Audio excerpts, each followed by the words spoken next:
is the right to bear arms as protected by the Second Amendment. I see two freedoms protected by the Second Amendment. The first is the right to protect ourselves and our property against criminals. Try as they may, the law enforcement agencies cannot be everywhere at the same time. And we have the opportunity in this nation to be proactive to protect ourselves. And while the Declaration of Independence gives the idea that all men are created equal in the eyes of the law, it's really Samuel Colt's revolver that's recognized as the instrument that set the tables equal. All people should have the opportunity to not live in fear. If they so choose to own a weapon, that should be their right. The second freedom that's protected by the Second Amendment is to protect us from a tyrannical government. Now, in no way does the Lawrence County Tea Party support an overthrow of our government. No. We just want our government to follow our own Constitution, and we're working hard to make that happen. This is our country. We're not abandoning it. That's right. Let it be clear. My ancestors have been here since this country was created. This is our country. We're not walking away from it. We're here to take it back. That's right.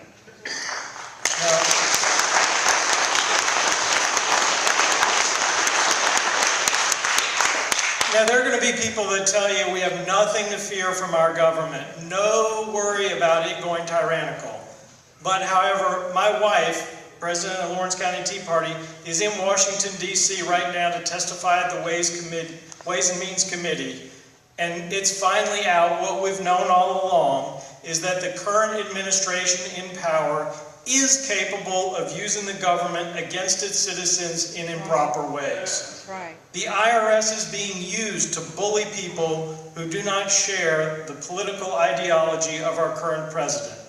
And furthermore, our current president has or is on the brink of signing the UN Small Arms Treaty, which would erode our powers as individuals in America. We cannot let that happen. That's right. But thank goodness for the Tea Parties and others who stand up for the Constitution and the Second Amendment. We have several speakers here today to tell you about their commitment to the Second Amendment and people to explain what freedoms we have currently with the Second Amendment. They are here to help have our voices heard.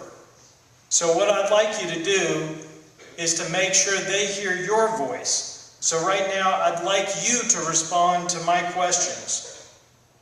Which amendment is it that tells us the right to bear arms shall not be infringed? Second Amendment. And which amendment empowers us to protect ourselves from criminals and tyrants? Second Amendment. Okay, that was pretty good, but I'm not sure they heard you out in the lobby.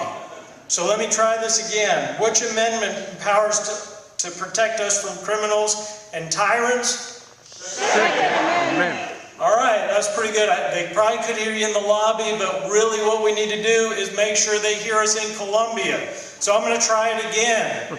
Which amendment is it that protects us from a tyrannical government and from other criminals? Which amendment? Second Amendment. That's better. They can maybe hear you in Columbia, but you know what we really need? We need to make sure they can hear us in Washington. So I'm going to try one more time. Which amendment is it that protects us from a tyrannical government and protects us from criminals? All right. I hope our legislatures, and I hope we can be heard all the way to Washington. I really appreciate that. Thanks for letting your voices be heard. And really, that's one of the purposes and strengths of the Lawrence County Tea Party. It's to get our voices heard and to get out and educate others. So I want to take a moment and tell you a bit about what the Tea Party is. And it's important because the media really tries to portray us with a negative image. But really, the Tea Party has no central structure at the national level. We are a completely autonomous organization here as the Lawrence County Tea Party, but we do network with other Tea Parties. The Lawrence County Tea Party is made up of ordinary, patriotic citizens who love freedom, our Constitution, and our country. We're concerned about an ever larger federal government, who continues to listen less to the individual citizen. So what are we here to then tell them? We are for government accountability and transparency. We are for a way to rein in the $16 trillion of debt that just keeps growing, and we are for personal property rights. We are an open group, and no one gets paid a salary. Now, I don't have time to go through all the things that we've done in the past 5 years. I do want to hit on a few accomplishments. First, our President Diane has been serving on a subcommittee in Colombia where she's fought to the establishment of healthcare exchanges, which is the first step to implementing Obamacare. Our leaders in our Tea Parties do attend periodic meetings with representatives from Governor Haley's office to discuss what's important to us. We've sponsored candidate debates, and we're active in politics on a local and state level. And we are right in the middle of this whole IRS scandal, which gives validity to the Tea Party's point all along that the federal government is too big, too onerous, and too overreaching. That's right. Another significant impact we have is to influence our legislators and our community. Diane is continually in contact with media and with our legislatures. She's been interviewed and on talk shows more than a dozen times. And for each one of these, though, one of the questions that they always ask is, how big is your group? How many paid members are there? How many members are on the email distribution?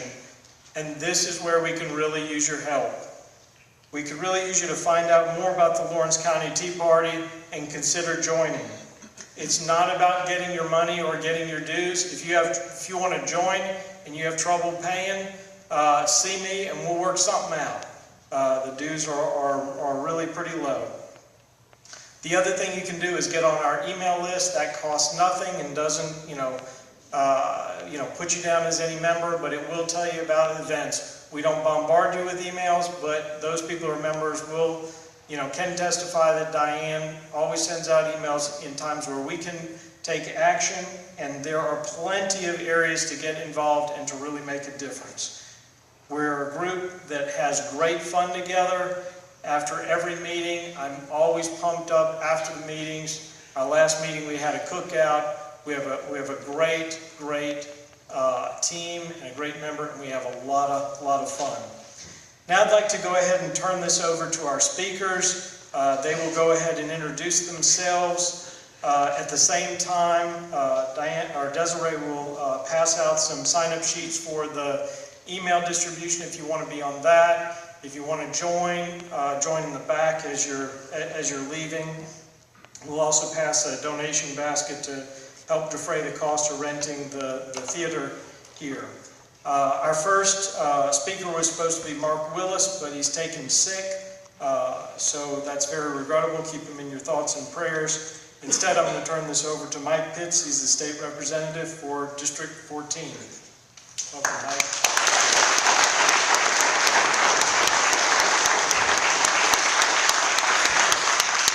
Thank you. Mark sends his regrets. Mark's battling a kidney stone as we speak and is doubled over, so it would have been very difficult for him to stand behind this podium. He told me that since he was not here, I could use his time also because I talk so blooming slow. I would have double time, but I'm not going to do that. These guys behind me might push me off the stage. When you look up here, I have served with all of these guys with the exception of one at one time or another. These two senators are stalwarts in the Senate on Second Amendment rights, as well as any other conservative right or privilege that you can think of. And Sheriff Chuck Wright was a law enforcement officer in Spartanburg County when I was with the Woodruff Police Department. And we won't tell how many years ago that was. Chuck, it's good to have a friend like you still in law enforcement. Thank you. Folks, you said Second Amendment, let it be heard in Columbia. We hear it in Columbia.